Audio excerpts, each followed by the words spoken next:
जो वाक़या फैसलाबाद का आया इसके ऊपर ज़ाहिर है हमारे वही चबाए हुए चबाए जो हैं वो लफ्ज़ होंगे। बड़ा अफसोस हुआ है, इस पर हम बड़ी मज़म्मत करते हैं, लेकिन ये मज़म्मतें छोड़े। सब मुझे लगता है कि सब जो है ना ये लिंग्विस्टिक्स की बदज़ुबानी तो मैं नहीं कहना चाहता, लेकिन बस एक ज़ुबान है जिसको इस्तेमाल करते हैं। अगर आप शाहरुख जतोई का केस देखें तो कौम सारी खड़ी हो गई थी, हुआ कुछ उसका। जब आपने मिर्ज़ा उस्मान को देखा कमरे में घुस के तो वो माफ़ीनामा हुआ कि नहीं हुआ।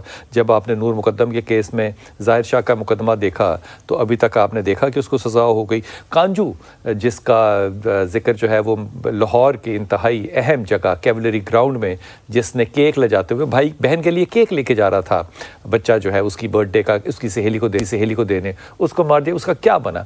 मुझे नहीं लगता कि अब इन मुकदमात के ऊपर अवाम का कोई रद्द अमल आना चाहिए, क्योंकि इसके ऊपर वो जो शोर है ना कि हमने बड़ी कार्रवाई दिखा दी, जो कि इंशाअल्लाह ताला ज़ाहिर है हमारे भाई बहन जो हैं वो बताएंगे कि कितनी जल्दी उन्होंने पकड़ लिया। होगा कुछ, उसके बाद कहेंगे जी अदालत जो है वो चाहे करे कि ना करे। मेरी समझ में नहीं आता कि यहाँ पे इस मुल्क में आखिर इंसाफ ढूंढने के लिए इंसान कहाँ जाए। मैं अगर ये बात कहूँ तो शायद ये हद अदब से बात बड़ी हो जाए, रेड लाइन ना क्रॉस हो जाए। इंसाफ सिर्फ उसको है मिल सकता है जो कि इंसाफ को लेने की सलाहियत रखता है। अब इस जुमले को आप कुछ और ना समझिएगा, लेकिन एक आम आदमी के लिए क्या इंसाफ है? गरीब आदमी के लिए इंसाफ है? नहीं, गरीब आदमी के लिए सिर्फ नेगोशिएशन है। वो पैसे ले, कनाडा की इमिग्रेशन ले कि मेरी बेइज्जती बड़ी हो गई है, मेरा बच्चा कत्ल हो गया, मेरी बेटी तबाह हो गई है, मुझे आप 2, 5, 7 करोड़ रुपया दें और मैं यहाँ से चला जाऊँ, इज्जत बचाने के लिए। इसके अलावा और कोई चांस और कोई चॉइस नहीं है।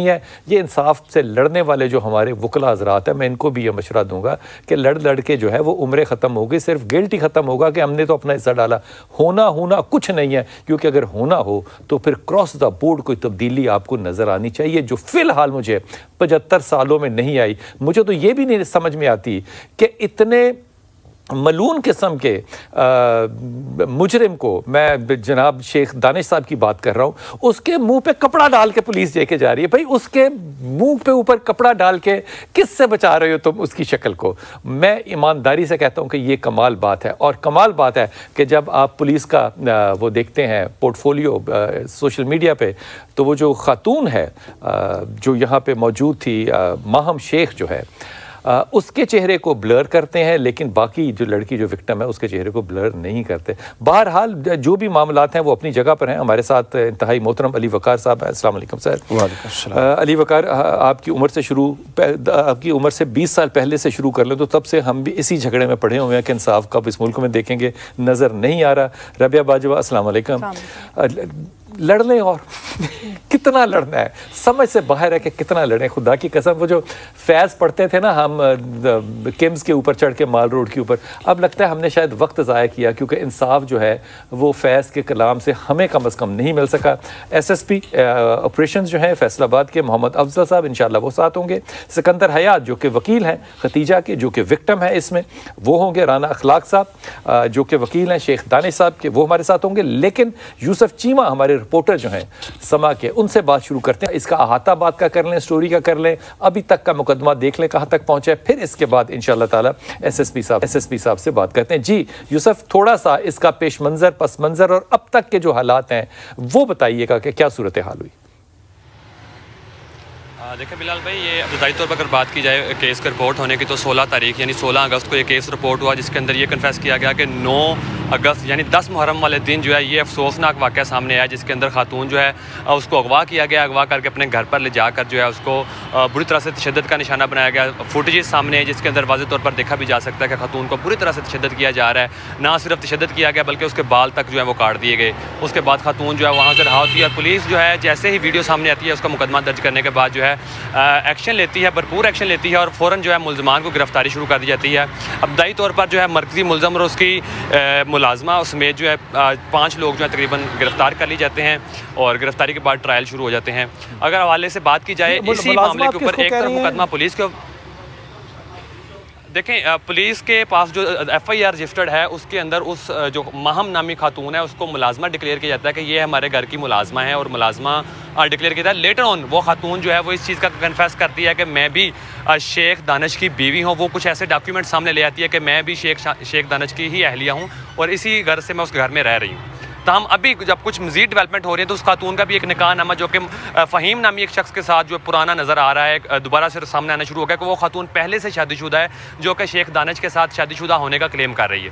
तो हम इस सारे मामले के अंदर एक वाक़या जो है वो पुलिस अच्छा, ये जो सर्टिफिकेट की आप फ़हीम के साथ बात कर रही है, ये नादरा का सर्टिफिकेट है जिसमें कि वो उसकी बीवी डिक्लेयर हुई है।